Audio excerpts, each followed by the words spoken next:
Do you consider yourself a good person? Do you value the health and welfare of others just as much as your own? Or have you been convinced that certain groups of people are not worth as much as others? Most people, though not all, I'll admit, would like to think that they're good people.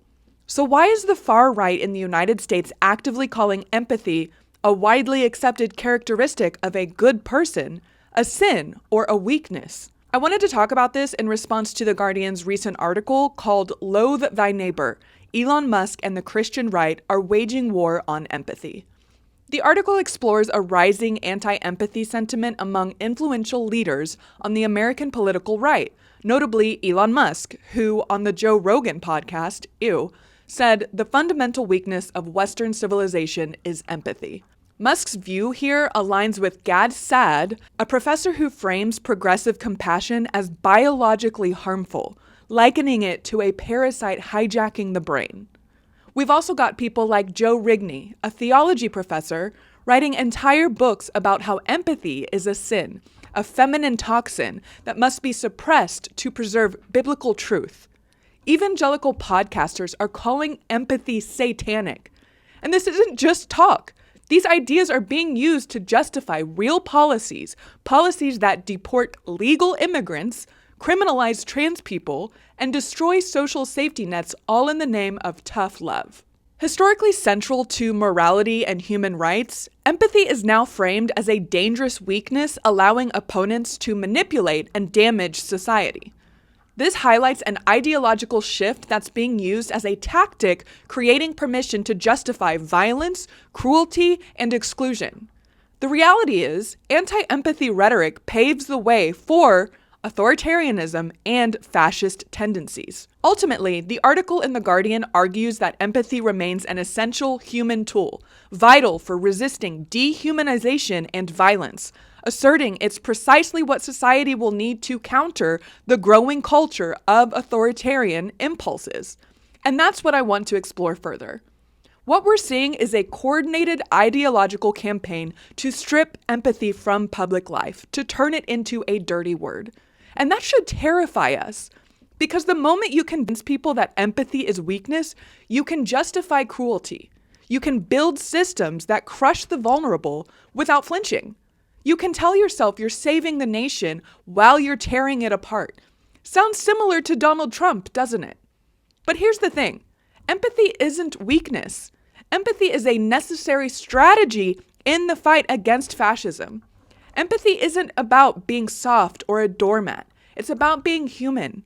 And in a political culture that treats dehumanization like a strategy, empathy is an act of defiance. When we see someone suffering and we let that move us, when we choose not to look away, we are resisting dehumanization. We are saying, no, we won't build a society that only protects the powerful. We will care about people on the margins. And that choice to feel, to see, to act is revolutionary. And by the way, this villainization of empathy is not a new strategy of the religious right. When I was growing up in the evangelical fundamentalist Christian church, I was receiving the very same messages. Empathy was described as weakness. Why? Because in our society, vulnerability and softness, traits often associated with but not exclusive to empathy, are traditionally linked to femininity, and femininity has been devalued under patriarchal norms, to say the fucking least. This was broken down to me repeatedly in wildly oversimplified rhetoric. Men are naturally more logical, and women are naturally more emotional. I was told this all the time. This, of course, has been scientifically debunked multiple times. If anything, society conditions men to hide their emotions more, leading to repressed emotional regulation that harms those men in the long run, not to mention everyone else around them. And that same society conditions women to always act as caregivers, which means they learned from early on how to emotionally regulate both themselves and others. The basic notion that women are biologically more emotional than men is honestly hilarious when we consider all of the times men in power have thrown literal temper tantrums that have resulted in, wars, international pissing contests, the general downfall of democracy and freedom. So yes, I will continue to challenge that notion in the first place. Growing up being told that my emotions were never as powerful as a man's more dominant sense of logic was more than just annoying, though. It goes back to a very sinister underlying assumption that emotional connectivity, or empathy, has no place when it comes to leadership. And where the fuck has that gotten us? It's no coincidence that the religious right, Christian nationalists, and authoritarian figures tend to frame empathy as dangerous, because it disrupts the rigid hierarchies they depend on. It challenges the simplistic binaries of good versus evil or us versus them. And worst of all, from their perspective, empathy threatens their control by encouraging us to see our so-called enemies as fully human. Now let's be clear. Empathy is not the same as blatant approval. It's not passivity, and it's definitely not agreement. It's not about letting hatred walk all over us. It's not about smiling through oppression or extending endless understanding to people who are actively harming others.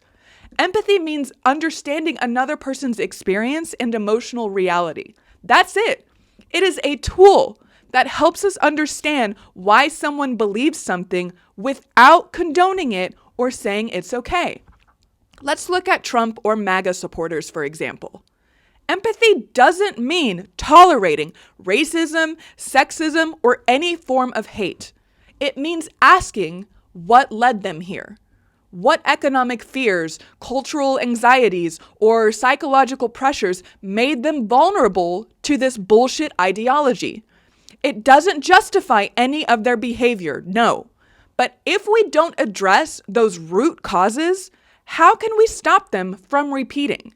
More importantly, how can we connect with the children who are being indoctrinated into the MAGA cult? Empathy helps us see those patterns of belief so we can address them strategically. It's not about excusing harm. It's about understanding the roots so we can pull them out effectively. Empathy isn't about staying quiet. It's about knowing what's at stake, aka the future of the human species. We need to ground our resistance in humanity, not hatred. It's about fighting for something better, not just fighting back. And I talk about this a lot. I'm not solely, though I am, but not solely interested in tearing down the bullshit logic, or lack thereof, that got Trump elected. There are people in my life who voted for him. And I can tell you right now that approaching any conversation about religion or politics with them from an exclusively rational or logical point of view will fall fucking flat. Because there is no logical reason to support Trump.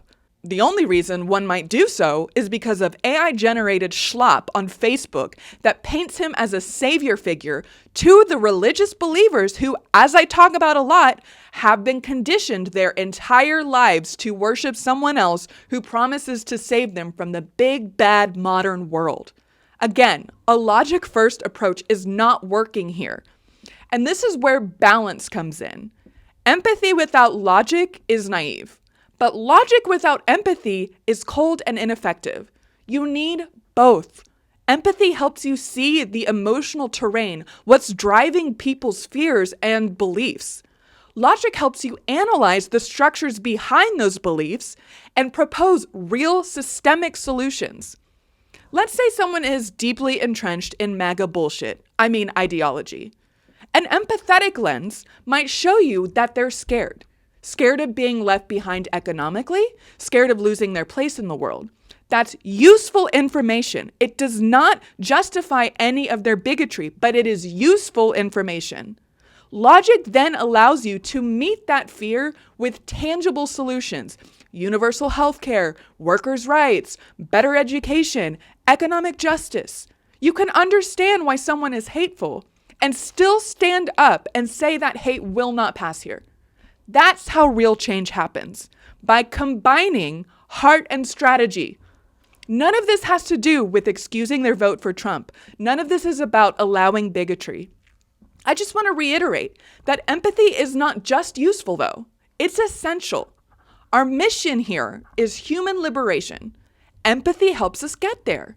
It builds solidarity. It connects struggles. It sustains movements rooted in hope and respect rather than fear and purity tests. If you abandon empathy entirely, even toward those on the other side, you risk becoming what you're fighting against. You risk replicating the same exclusion, the same moral superiority, the same elitism, the same division. I know this concept is a bit of a paradox, but aren't all of the most contemplative things in life? And here's the main point of my video, so listen up. I am begging people on the political left and people who have deconstructed from high-demand religions like Christianity. Be better than the religious right.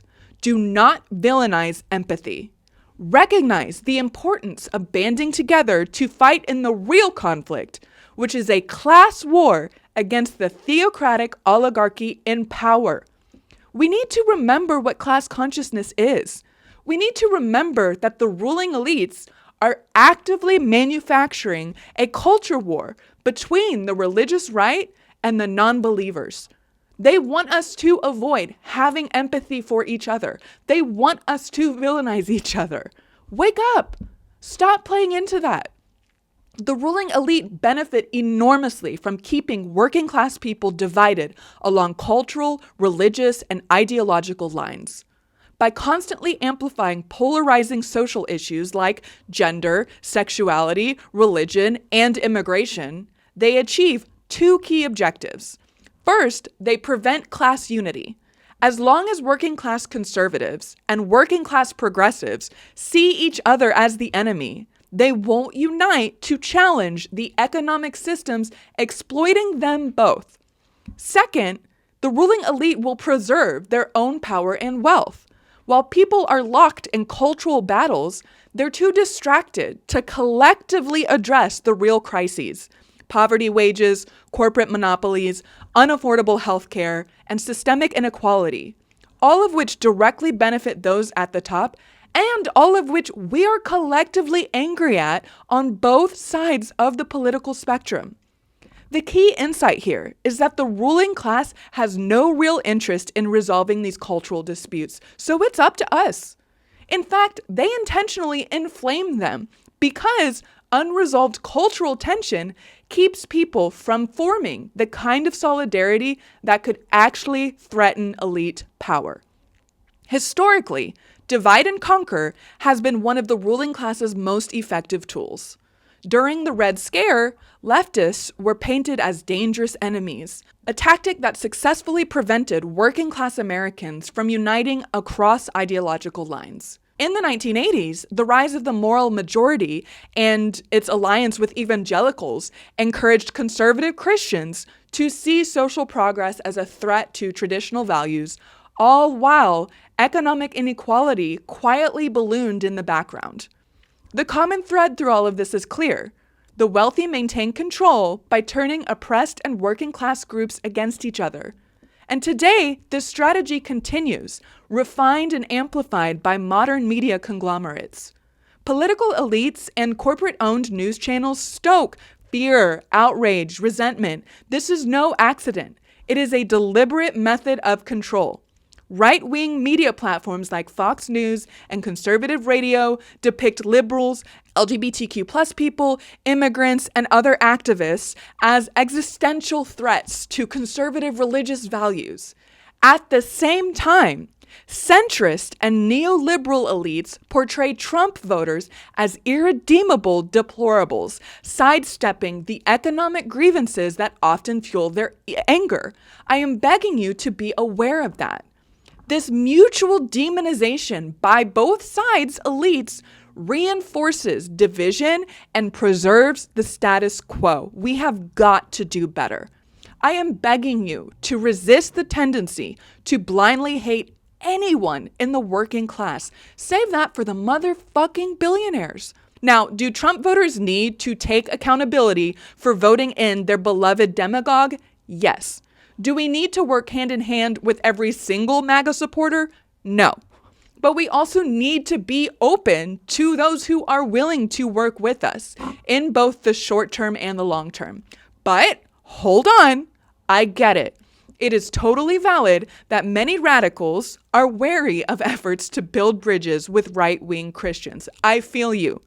There are valid reasons for that wariness because, let's face it, the ideologies at play, racism, xenophobia, transphobia, sexism, they're not just imagined threats. They cause real harm. I totally recognize that. There's also the concern that engaging empathetically might normalize extremism.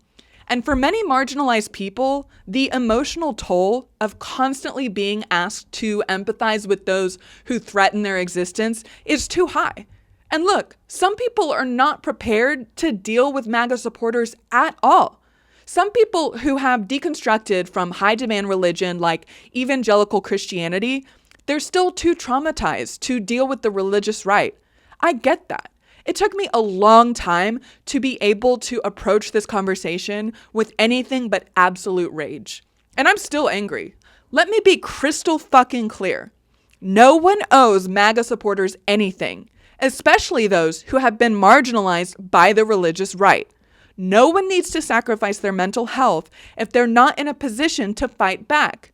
I certainly don't want to downplay any of that, which is why I think the responsibility of doing the hard work here actually falls on those of us who recognize the systemic injustice but have the privilege to do something about it. There is a difference, and this is key. There is a difference between a marginalized community member steering clear of or setting boundaries against bigotry versus those of us with actual privilege avoiding any conversations with MAGA supporters because it's easier. Because understanding the roots of their harmful beliefs, fear, isolation, propaganda, is the only way to do anything about them. And that doesn't mean excusing them. It means addressing them strategically with the aim of weakening their hold. And yeah, unfortunately, that is up to us because we all know they are wildly unlikely to extend the same courtesy. That's where class-conscious solidarity comes in. It's about recognizing our shared economic exploitation without surrendering our ethical boundaries. We must distinguish between the powerful figures who stoke division for political gain like Trump, Elon, even Joe Rogan, and the ordinary people swept up in those narratives. The goal is to dismantle the propaganda systems, not dehumanize the people caught in them. We must focus on the common ground: low wages, lack of healthcare, debt, housing crises, issues that impact conservatives and progressives alike. Humanizing Trump supporters doesn't mean tolerating hate. My good fucking goddess, please hear me when I say that. Humanizing Trump supporters doesn't mean tolerating hate. It means seeing how the ruling class manipulates fear to maintain control of them. It's not about sympathy. It's about strategy. To build that solidarity, we need a balanced, thoughtful approach. We need to lead with empathetic messaging that resonates across the divide. Corporations exploit all of us. That's a great example. We need to expose the propaganda machine consistently, highlighting how cultural distractions are designed to pull our focus from the class war. And we need to keep educating within leftist spaces, showing that class unity isn't a compromise of values, but a powerful strategy for liberation. Thinking bigger is necessary.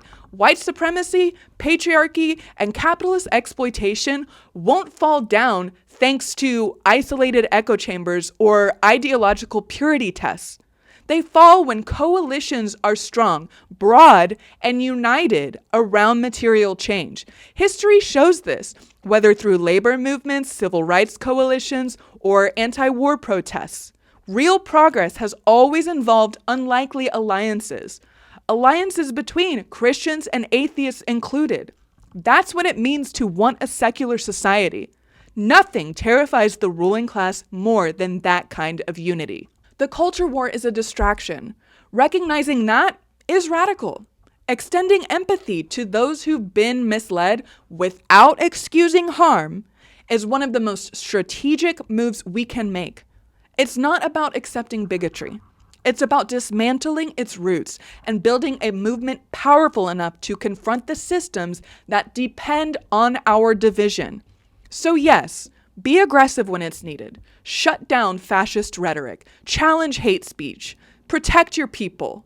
Empathy means you know what's worth protecting and you're willing to fight for it. Because if we let the right define empathy as a weakness, we lose the very thing that makes resistance human.